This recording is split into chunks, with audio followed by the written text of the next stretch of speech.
Jadi sebenarnya kan itu udah gua ngomong ya dari bulan Desember atau Januari ya gue lupa, itu di podcast Langit Entertain pada saat gue jadi bintang tamu posisinya di Langit Entertain di acara One on One. Itu gue sudah sempat ada lah kasih clue gitu tentang artis siapa aja, aktor siapa aja yang menjadi simpenan, yang pernah ada main sama gue, yang pernah dekat sama gue. Nah kebetulan ada inisial yang memang sekarang lagi ramai diperbincangkan, dan itu sudah gue beberkan dari Januari.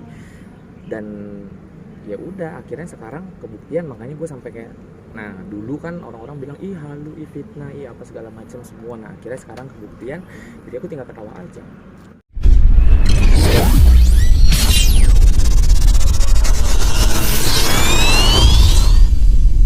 Ya itu pokoknya adalah sekarang kan intinya udah kebuka nih jejak digital yang udah yang mungkin dulu fans fanatiknya menolak keras, yang mungkin dulu karena fans fanatik itu karena gue ada statement kayak gitu akhirnya gue dihujat.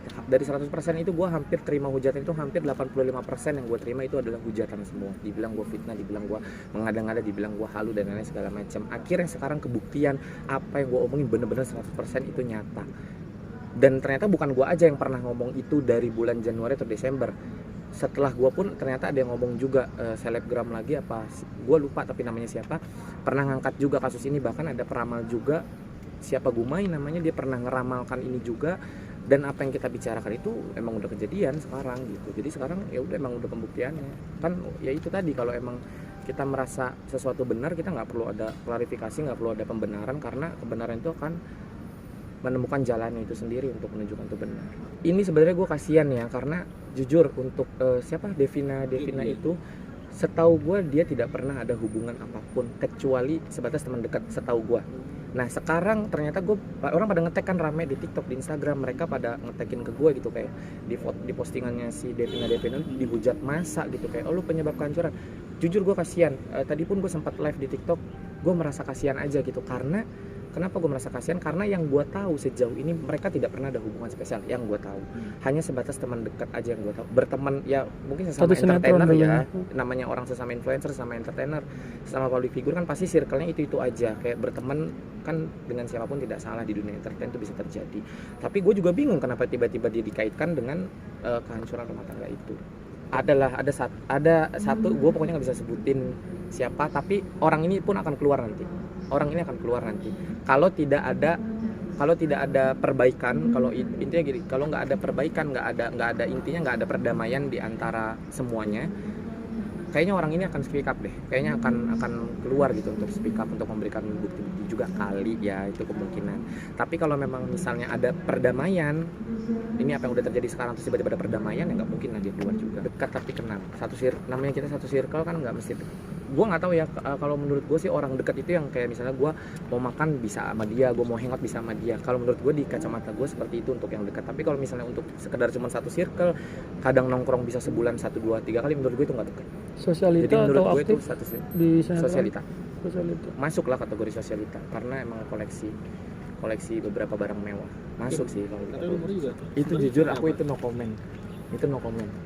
Benar. Karena ya itu tadi, nanti tunggu aja bomnya meledak dengan sendirinya kok.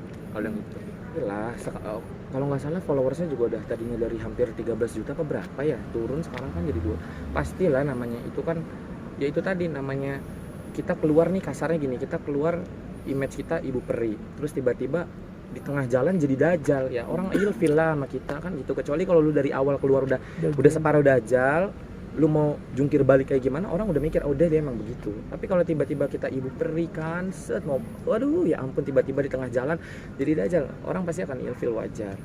Pasti akan ada perubahan di karir ataupun di follow, ya pasti akan ada perubahan lah dalam hidupnya, pasti ada. Nakal pastilah, gue juga nakal kan, tapi kalian nggak tahu.